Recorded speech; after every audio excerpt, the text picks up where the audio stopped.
S recording studio Bajipur मनीगांव।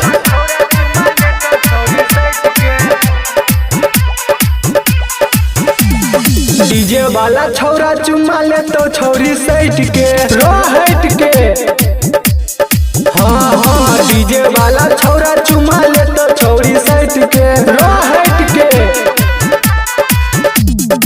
छौरा पलेटरा से रही हगे बच के, छौरा रोनामा से रही हगे बच के। डीजे वाला छौरा चुमा ले तो छौरी सैट के रोहट के। हाँ हाँ डीजे वाला छौरा चुमा ले तो छौरी सैट के रोहट के।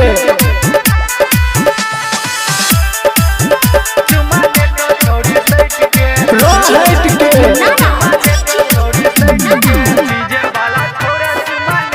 रिकॉर्डिंग बाय रोहट के स्टूडियो बाजीपुर मनीगांव।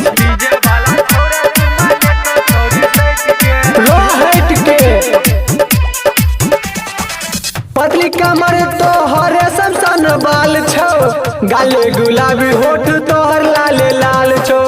डीजे पर छौरा सब नाचे छे उमंग में, बच कर हाथ दो दो तो जवान में। पतली कमर तोहर समसन बाल छो, गाले गुलाबी होठ तोहर लाले लाल छो। डीजे पर छौरा सब नाचे छे उमंग में, बची कर हाथ दो दो तो जवान में। तोहर फैशन के छो सब बटा से हट के। हाँ हाँ डीजे वाला छौरा चुमा ले तो छौरी सैट के रोहट के। छौरा पलेटरा से रोई हगे बच के, छौरा गणेशवा से रोई हगे बच के। डीजे वाला छौरा चुमा ले तो छौरी सैट के रोहट के। हाँ हाँ डीजे वाला छौरा चुमा ले तो छौरी सैट के रोहट के।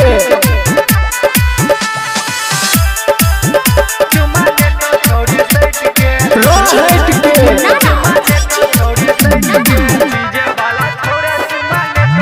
रिकॉर्डिंग बाय रोहट एस के रिकॉर्डिंग स्टूडियो बाजीपुर मनीगांव।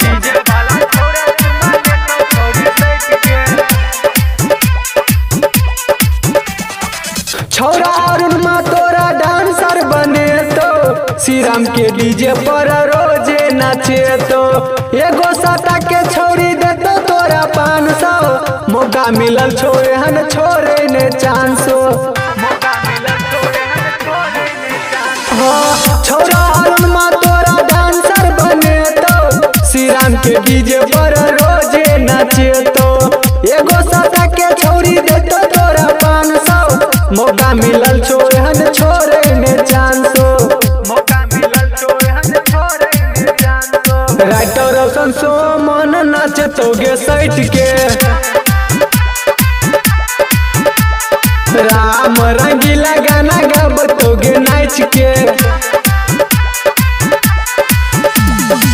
छौरा पलेटरा से रोई हगे बच के, छौरा अशोकवा से रोई हगे बच के। डीजे वाला छौरा चुमा ले तो छौरी सैट के रोहट के। हाँ हाँ डीजे वाला छौरा चुमा ले तो छौरी सैट के